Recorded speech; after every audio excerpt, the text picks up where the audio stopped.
Itu ayat tadi yang Nabi baca. Kurang lebih terjemahannya, di depan mereka, di belakang mereka, di kiri kanan mereka, seolah-olah ada dinding, tertutup mata mereka, seolah-olah ada dinding. Nabi lewat, tidak ada yang bisa melihatnya. Coba, ini biasa na baca mahasiswaku kalau ada rahasia lalu lintas. Jangan baik adik sallu panggil saya lewat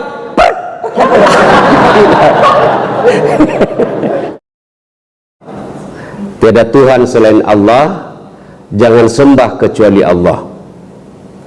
Ternyata masyarakat umumnya menolaknya. Bahkan penguasa waktu itu, rezim istilah sekarang, menyuruhnya untuk membunuh.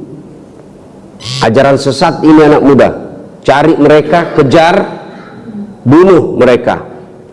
Akhirnya anak muda ini yang 7 berusaha menyelamatkan diri.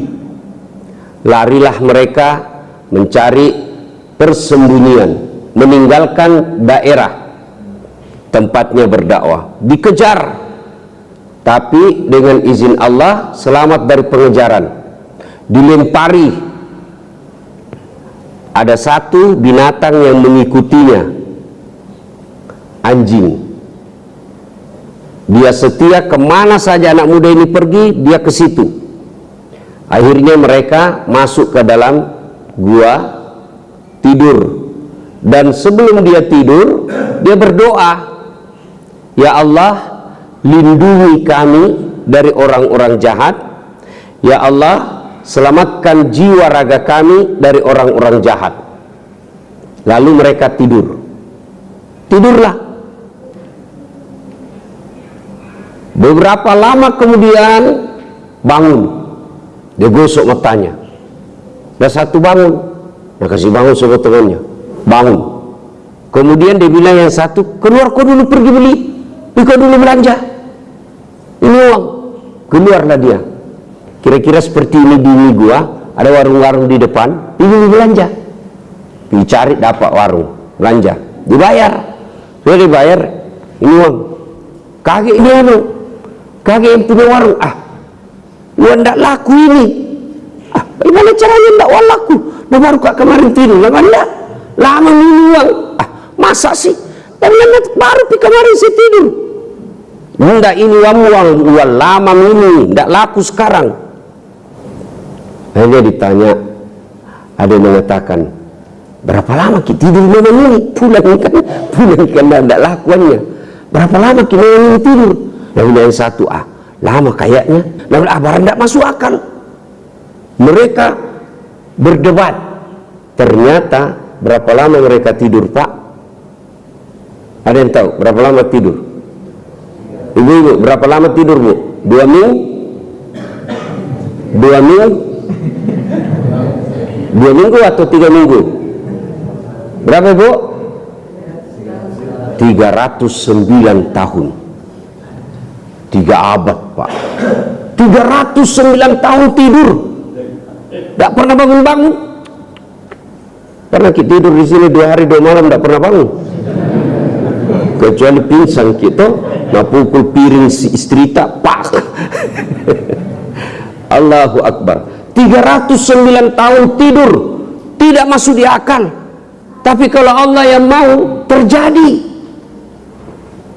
Kalau bapak ibu tidak percaya ini cerita, berhenti makin jadi orang Islam. Kenapa? Ada kisahnya dalam Quran. Kisah apa namanya, Dek? Apa? Ashabul Kahfi. Pelajaran pertama. Nanti di surga, ini mau masuk surga. Diceritakan dalam hadis, Allah perintahkan salah satu golongan orang yang bunti kelompok yang awal-awal masuk surga, Ashabul Kahfi. Meskipun berbeda pendapat ulama sampai sekarang, ada yang mengatakan 7 dengan anjingnya, ada yang mengatakan 8 dengan anjingnya. Jangan makin pusing itu. Nah, Ashabul Kahfi bersama anjingnya, masuk mereka golongan orang-orang yang diberi pertama masuk ke dalam surga. Maka ikuti ulama, termasuk Bapak Ibu, muliakan ulama. Saya tanya Pak, Bapak tahu tata cara wudhu, tata cara berdoa, dapat ilmu dari wali kota atau dari ulama? Hah? Tapi kalau kau undang wali kota, ulama, mana lebih kau muliakan? Apa ini? Ada deh, kalau wali kota mau datang ceh langsung, kalau perlu pinjam uang, makanan khusus sudah cium-cium tahunnya, padahal baru tanda tangan korupsi. Sekali ulama kau undang, kau jemput tidak, nu kirinya dia poin motor, nggak ada setang kaki na satu di belakang, tak gantung-gantung kaki. Hujan lagi, terpaksa satu mantel diduai, setengah mati maki dibonceng begini. Sampai dia bilang sedikit lagi Ustaz, lagi 2 tikungan. Kenapa itu sana salo, air dari atas, air dari bawah. Mobilnya orang sungguh bahasa semua orang Pak. Coba nih, sampai lagi orang di rumah, barasanji 1 jam, busa-busa kalepa, tidak ada kipas angin, tidak ada AC. Sallallahu alaihi Muhammad sallallahu. Sekali pulang, apa lu kasih uang 75.000 bonyok-bonyok. Makalah ngasih karena kau selalu begitu. Kenapa Kak? Batin bukan uang pencuri itu mau kasih itu. Tapi Ustaz, apa yang dibawa meja uang halal ini? Kasih komplo baik-baik, kasih maaf. Sudah tak kasih baik-baik itu. Dilihat sama suaminya, kenapa kau dulu kasih begitu Ustaz Kak? Nah, tinggalkan rumahnya 1 jam, tokona na tutup untuk datang bacakan doa na berakaki rumahnya. Masa 75.000 jinu kasih? Apa nak bilang istrinya? Iya Pak, tambahin di situ 2 jalan kotek sama pisang. Bagaimana anak-anak belum jadi ulama kalau begini? Sementara kalau artis datang kita muliakan, baru apa jina bawakan kok? Alamat palsu. Kelihatan dadana, kelihatan pahanya. Enggak juga nak kasih pegang kok. Apakah cina-cina joko saya? Ten. Ya, maka pelajaran pertama, cintai ulama, ikuti ulama. Ulama itu lebih tinggi daripada wali kota. Ulama itu lebih tinggi dari presiden. Presiden ada pensiunnya, presiden hilang masa jabatannya. Sementara ulama, apa kata Nabi? Al ulama'u warisatul anbiya. Ulama itu adalah pewaris para nabi. Jadi itu anjuran agama. Kalau puasa seperti ini, kirim kau itu kue ke rumahnya ulama, dia pakai buka. Jangan ketawa serius kayak ini, jangan tahu kau lihat saya. Bukan tahu saya masukku, yang ku kenal-kenal. Ada di dalam kompleks, tak di situ ada imam, ada penghafal Quran, ada pendakwah. Kirim kau berkah itu kau kasih berkah. Apa yang dia makan lalu membentuk daging, dia sholat, dia ibadah, selama darah dagingnya itu dipakai ibadah, selama itu dapat pahala seperti pahala Pak Ustaz. Kalau di warung kopi tiba-tiba lihat ada ustadz di situ, bayarkan. Kalau besok-besok bapak lihat Kak, kalau tidak mau Ki, bayarkan, saya bayarkan Ki, kalau tidak malu Ki. Iya, insya Allah berkah, ikuti ulama. Yang kedua, pelajaran dari kisah ini, tidak ada yang mustahil bagi Allah. Kalau Allah mau, tiba-tiba tergerak hatinya ada orang kaya, masuk, pergi.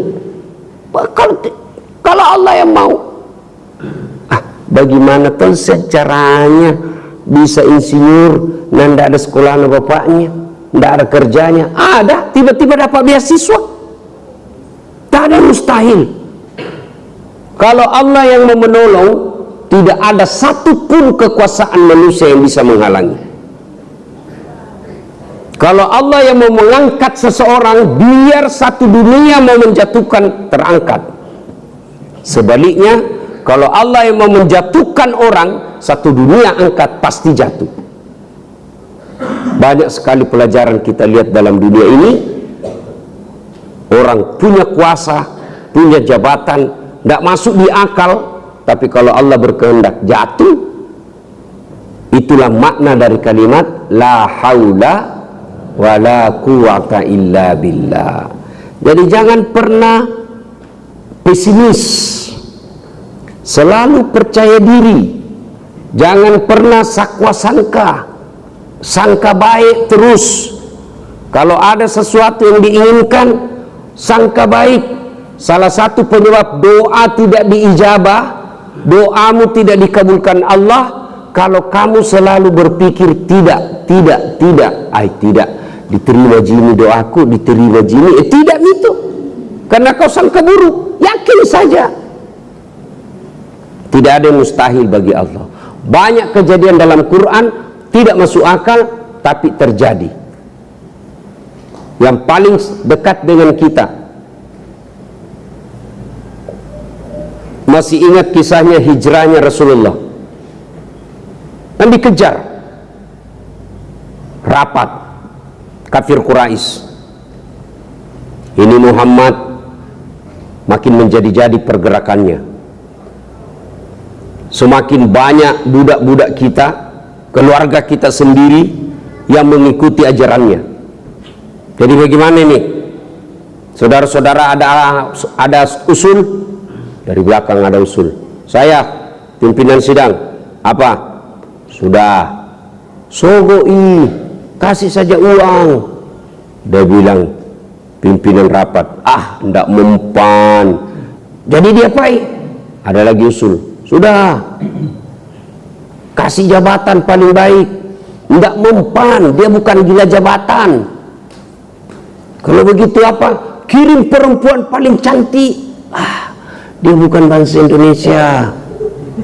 Ndak mempan perempuan itu. Jadi kalau begitu dia diapain? Gini, dibunuh saja. Tapi kata yang lain, dia kan juga punya marga, dia juga punya keluarga, Bani Hashim. Kalau dia dibunuh, mengamuk Bani Hashim. Bagaimana ini? Ada usul, dia bilang, ya sudah, diborongi.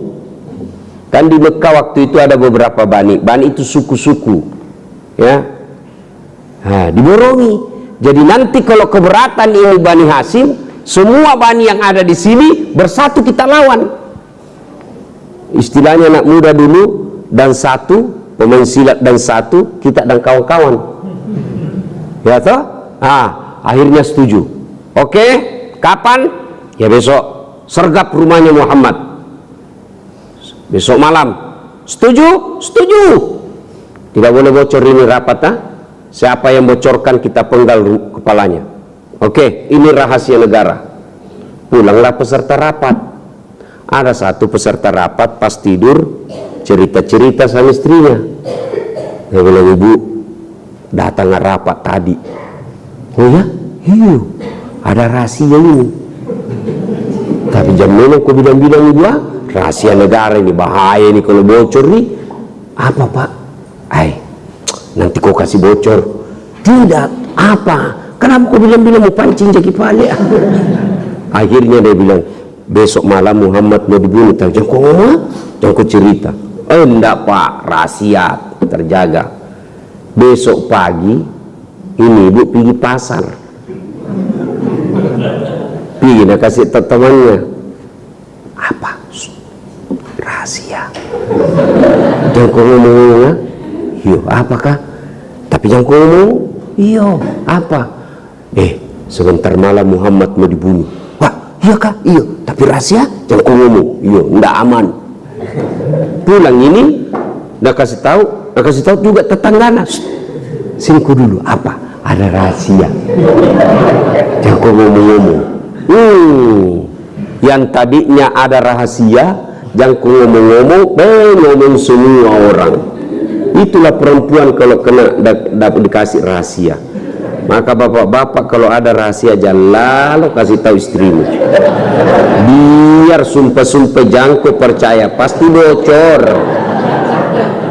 Itulah kenapa dalam Quran kalau laki-laki bersaksi cukup 1 orang. Quran. Tapi kalau perempuan harus 2 orang. Kalau saksinya laki-laki 1 cukup. Kalau perempuan harus 2. Kenapa? Karena memang kadang perempuan susah pegang rahasia. Ya, berapa banyak kisah-kisah gara-gara perempuan suami hancur. Nah, itu kekurangannya perempuan. Pacari, pacala, pacala-cala. Nah, sudah, akhirnya dikepung rumahnya Rasulullah. Dikepung. Nah, ternyata Rasul juga tahu. Dari mana Nabi tahu? Intelnya Allah. Malaikat. Muhammad, hati-hati, akan ada penyerangan sebentar malam, ganti korek di kopi. Nah, disergap. Wah, dikepung. Nabi diperintah untuk membaca 1 ayat, lalu keluar, tidak ada yang bisa melihatnya. Ada yang tahu ayat itu? Ada yang tahu? Ku kasih hadiah. Karena banyak sekali semua jadi tidak cocok. Ya, ada. Mana itu? Ada anak kecil. Kasih hadiah. Ya. Siapa? Yang bisa hafal itu ayat? Ibu-ibu angkat tangan. Apa ibu? Ya.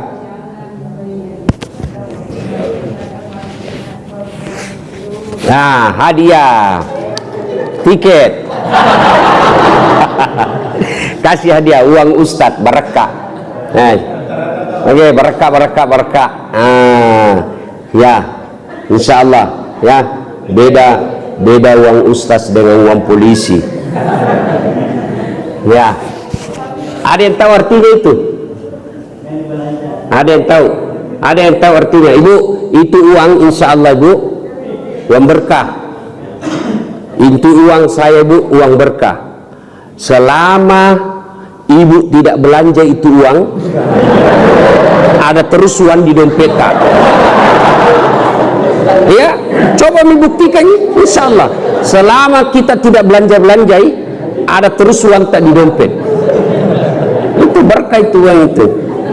Ya, Bapak, saudara-saudara sekalian, itu ayat tadi yang Nabi baca.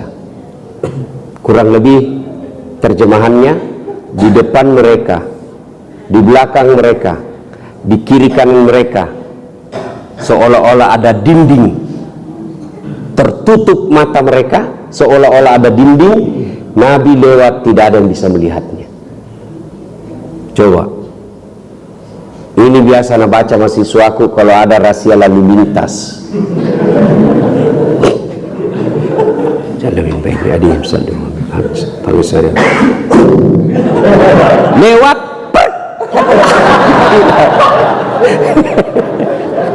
gila langsung datang dia bilang,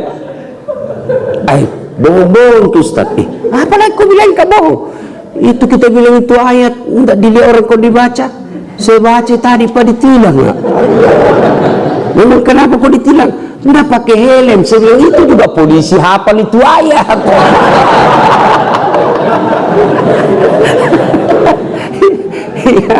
Nah, Nabi lewat, tidak ada satupun yang bisa melihatnya. Pas sudah jauh, baru Abu Jahal bangun. Bangun Abu Jahal, dia kasih bangun semua kita. Cepat kau, begini matanya terbelalak, tidak ada yang dilihat. Pas masuk Abu Jahal, dobrak pintu rumah Rasulullah, didapatnya Ali bin Abi Thalib di tempat tidurnya Nabi.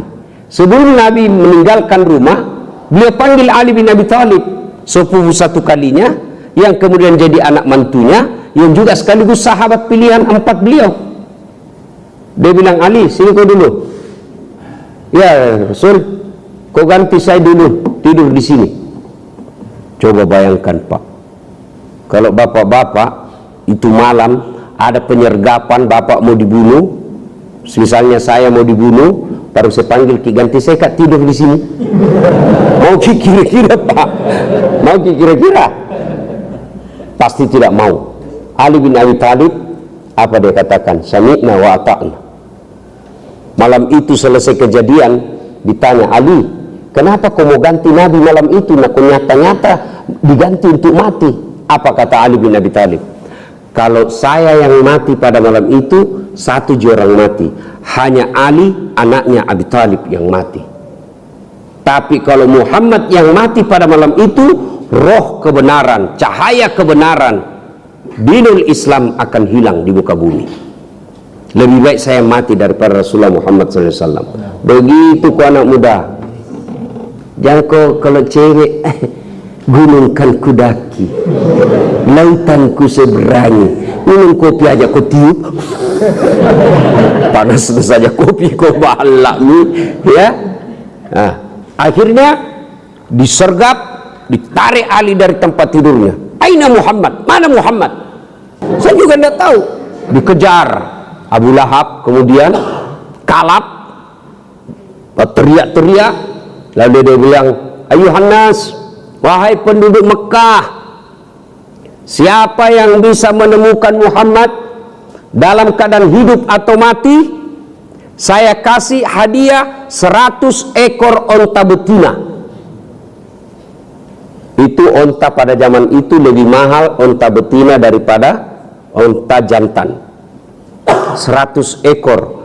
Kira-kira kalau sekarang itu satu onta uang Indonesia berapa? Kalau saya tidak salah 25 juta. Satu ekor 25 juta kali 100 berapa Pak? Ibu-ibu biasa kalau uang cepat menghitung. Berapa kira-kira? 2,5 miliar ya? Ya, sekitar itu 2,5 miliar. Siapa yang dapat Muhammad, saya kasih hadiah 2,5 miliar uang kalau uang Indonesia. Berkejaranlah orang mencari Muhammad. Nah, salah satu pencari tanda jejak keluar, dia kejar. Hebatnya ini orang Pak, dia tidak perlu lihat bekas kaki onta, apa penciumannya Pak tajam. Dia bisa tahu seperti anjing pelacak. Dasar Latif, Rexona. Kan dia bisa tahu, kejar, dan dia dapat. Didapatnya Muhammad, didapat betul ini. Tapi apa yang terjadi? Begitu kudanya mendekati Muhammad, standing kudanya Pak, nangka kakinya jatuh, naik lagi, dekat lagi, jatuh lagi. Dia coba ketiga kalinya, dia mau naik lagi kudanya, jumping lagi kudanya, jatuh lagi. Langsung dia bilang, bukan orang sembarang ini, ada orang dilindungi Allah ini. Akhirnya dia berkata, Abu Bakar. Tidak berani dia sebut namanya Muhammad. Abu Bakar, karena Nabi bersama Abu Bakar. Ya, itu teman yang bersamamu dikejar itu, hadiahnya kepalanya 100 onta. Apa yang bisa saya bantu?